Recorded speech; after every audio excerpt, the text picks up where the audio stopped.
အမျိုးသားတဦးသည်လောင်းကစားရုံတစ်ခုသို့ပထမဆုံးအကြိမ်လာရောက်ခဲ့သည်အပြင်ပန်းအနေဖြင့်သူသည်ကစားနှဲမသိသေးသောလူတစ်တယောက်လိုပြုမှုနေခဲ့တော်လဲအတွင်းမှာတော့ပိုင်ရှင်ကလူတွေကိုလှည့်စားနေကြောင်းသူသတိထားမိနေပြီးသားဖြစ်သည်လောင်းကစားပွဲစတင်သောအခါပိုင်ရှင်ကအန်စာတုံးထည့်ထားသောခွက်ကိုလှုပ်ခါလိုက်သည်ခွက်ကိုဖွင့်ကြည့်လိုက်သောအခါအနည်းဆုံးနံပါတ်သည်3ဖြစ်နေသည်ထိုမျိုးသားအတွက်အနိုင်ရရန်3ထက်ငယ်သောနံပါတ်လိုအပ်နေသည်ဒါကြောင့်သူ့ပတ်ဝန်းကျင်ကလူတွေကအနိုင်ရဖို့မဖြစ်နိုင်တော့ဘူးလို့ထင်ကြသည်ပိုင်ရှင်ကတော့ယုံကြည်ချက်ပြည့်နဲ့ငွေတွေကိုစတင်စုဆောင်းလိုက်သည်ဒါပေမဲ့ထိုမျိုးသားကချက်ချင်းတားလိုက်သည်အန်စာတုံးကိုမလိမ့်ရသေးဘူးဟုသူပြောလိုက်သည်ပြီးတော့သူကအန်စာတုံးတွေကိုခွက်ထဲထည့်ပြီးမလုပ်ဘဲတန်းတင်ချလိုက်သည်ပိုင်ရှင်ကခွက်ကိုဖွင့်ကြည့်လိုက်တဲ့အခါအလွန်အံ့သာသွားသည်ခွက်အောက်မှာထွက်လာတဲ့နံပါတ်ကတစ်ဖြစ်နေခဲ့သည်အဲ့ဒီအချိန်မှာပိုင်ရှင်ကဒီလူဟာတာမန်လူမဟုတ်ပဲကျွမ်းကျင်တဲ့လောင်းကစားသမားဖြစ်ကြောင်းချက်ချင်းသိလိုက်သည်ထိုမျိုးသားကအနိုင်ရတဲ့ပိုက်ဆံကိုယူဖို့ရှေ့ကိုရှောက်လာတော့အခါပိုင်ရှင်ကဒေါသထွက်ပြီးစကားပြောလိုက်သည်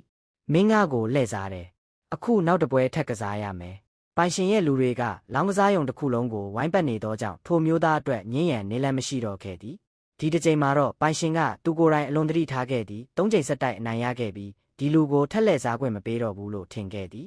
ထိုမျိုးသားကအန်စာတုံးကိုလိမ့်ပေးဖို့ပိုင်ရှင်ရဲ့လူတစ်ယောက်ကိုတောင်းဆိုလိုက်သည်သူကိုယ်တိုင်ကတော့အနားကိုထွက်သွားပြီးအန်စာတုံးလုတ်တံကိုဂယူးတစိုက်နားထောင်နေခဲ့သည်ခဏအကြာမှာတယောက်ကခွက်ကိုစားပွဲပေါ်တင်လိုက်သည်နောက်တစ်စက္ကန့်တွင်းမှာပဲထူးဆန်းတဲ့အရာဖြစ်ပွားလာသည်အန်စာတုံးအတွင်းကနေမာဂျူရီရီလေးတွေစတင်ပေါက်ကြားလာခဲ့သည်ပိုင်ရှင်ကအလွန်ကြောက်ရွံ့သွားပြီးထိုမျိုးသားကိုပြန်လှည့်ကာ